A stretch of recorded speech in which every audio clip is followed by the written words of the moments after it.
Would you like to introduce yourself? I am Danielle Como. I am Dakari Hayes' mom. I'm 42 years old, born and raised here in Houston, Texas.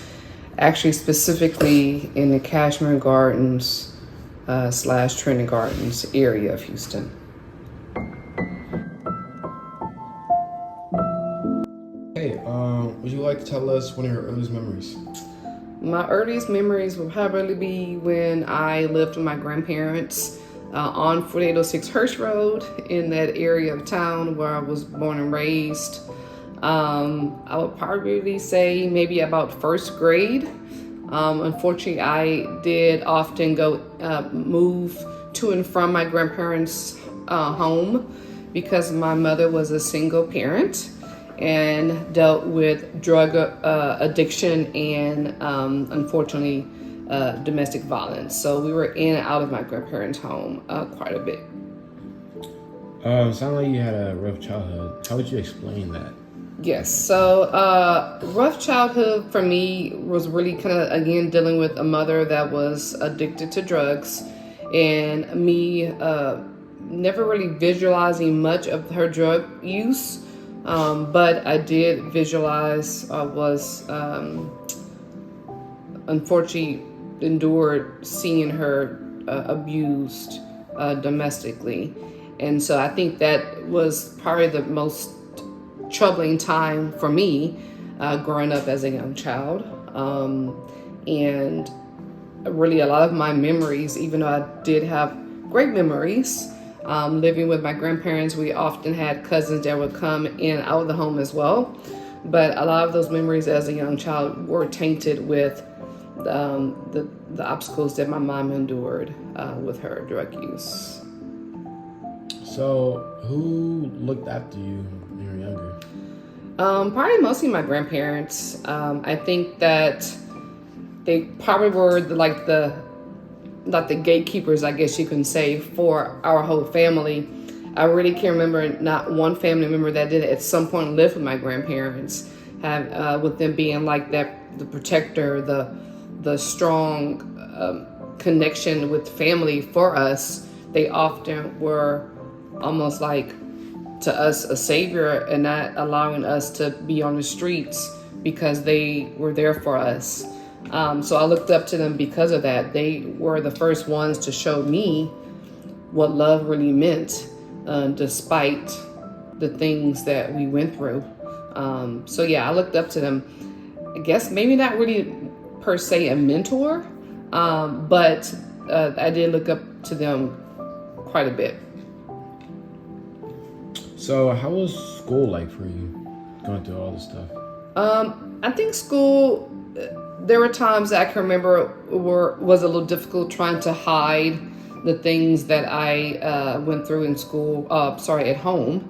And always trying to almost use school as an outlet to show that I was worthy and I was worth more than maybe what I experienced in the home. And so I remember just always trying to do my best with grades and trying to make friends, and trying to show that I was smart enough. And when I realized that I actually was smart, I did do my best to try to use that to my advantage to succeed in life. So, how would you describe your grandparents since they were heavily in your life? I would describe my grandparents as being probably the most loving and caring people that I know. I will often hear stories of them taking in strangers to help them get off their feet, whether it be my aunts and uncles, friends that didn't have anywhere to go, cousins that were left out. They were kind of always that mother and father that was willing to help.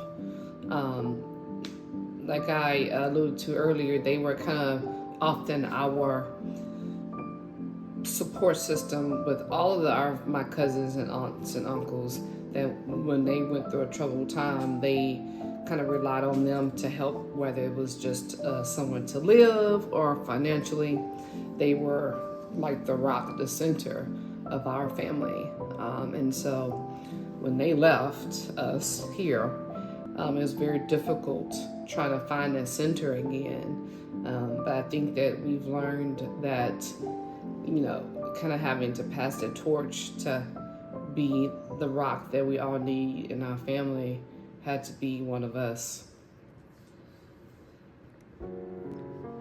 So, what were your hopes and dreams when you were younger, and did they change over time? My hopes and dreams were always to do something in the medical field. I wanted to be a doctor initially, but that changed when I got to college, and I realized that it's a long time to go to school. But my goal was always to help people, whether it was at one point again, of course, wanted to do something in the medical field, but also to aspire to be a teacher. I remember teaching my younger cousins, doing like a classroom kind of, I guess, playtime. But I always felt like I wanted to give back, whether I was giving back in my community as a teacher or as a doctor. I always wanted to be out volunteering and helping people, and I still do that to this day.